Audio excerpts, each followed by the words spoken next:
Bem-vindos à cidade de Esmirna, atualmente conhecida como Izmir. E é interessante a história dessa igreja, que foi fundada pelo apóstolo João e tem histórias de monte. Com certeza você viu o vídeo anterior e eu queria falar algumas coisas que me vêm ao coração a respeito dessa cidade e da igreja que existiu aqui neste lugar. A igreja, quando nós olhamos ali no livro de Apocalipse, capítulo 2, a igreja era uma igreja que Jesus falava que era uma igreja pobre. Eu conheço a tua pobreza, e era uma igreja perseguida também.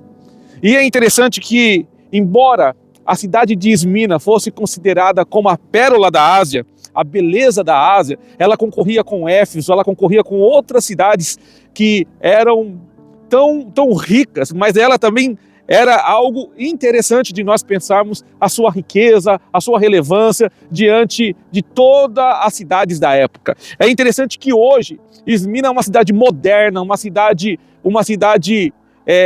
quando nós chegamos aqui, nós ficamos impressionados. Para mim, ela é mais bonita que Istambul.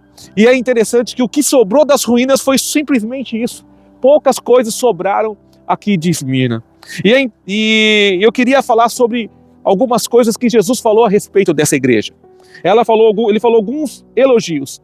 Ele conhece as obras e a tribulação e a pobreza. Jesus, ele conhece as nossas vidas. Quando eu me deparo com essa situação de Esmirna, eu me deparo com a minha vida, de nós como igreja, nos dias de hoje. Ele tem visto as nossas lutas, as nossas tribulações, as nossas pobrezas que nós vivenciamos.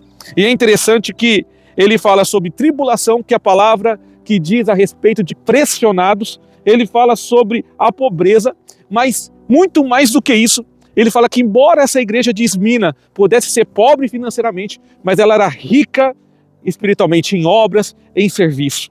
E é interessante que a grande luta dessa igreja era aqueles que estavam dentro, que eram judeus, mas na verdade não são.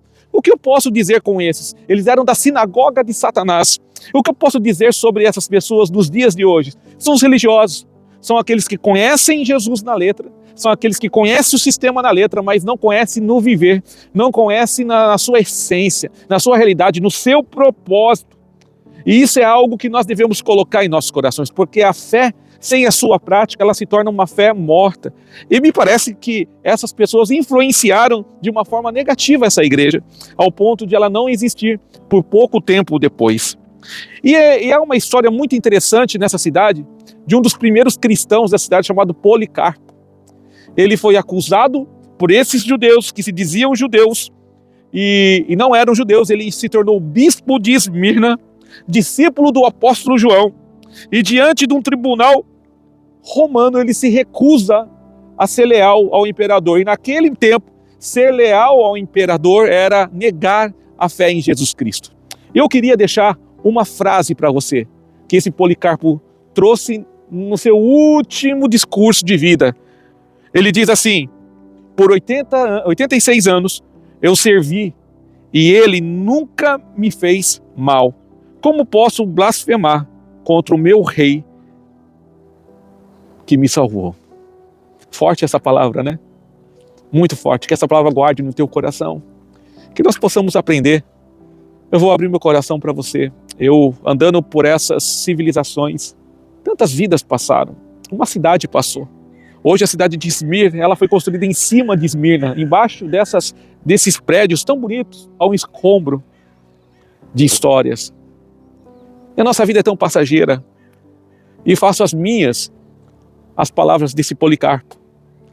Como eu posso abandonar o rei que me salvou? Aonde eu poderei ir se só tu tens as palavras de vida eterna? O que podemos aprender com essa história de Esmirna? Primeiro, as nossas maiores riquezas são aquilo que o dinheiro não pode comprar. Você sabe o que você tem de mais valor? É aquilo que o dinheiro não compra. O dinheiro pode comprar uma casa, mas nem sempre compra um lar. O dinheiro pode comprar uma companhia, mas nem sempre um cônjuge. O dinheiro pode comprar conforto, mas nem sempre pode comprar a paz. O que eu posso aprender sobre esse texto? Ir até o fim. Ir até o fim naquilo que você coloca no seu coração. Vai até o fim, não desista. E terceiro, guarde a sua salvação. A sua salvação é mais importante do que aquilo que você possui. Que Deus te abençoe. Que o Espírito Santo, através desse vídeo, venha trazer algo novo na sua vida, trazer uma mentalidade nova a respeito do Evangelho de Jesus Cristo. Ele está vivo. Que Deus te abençoe, em nome de Jesus.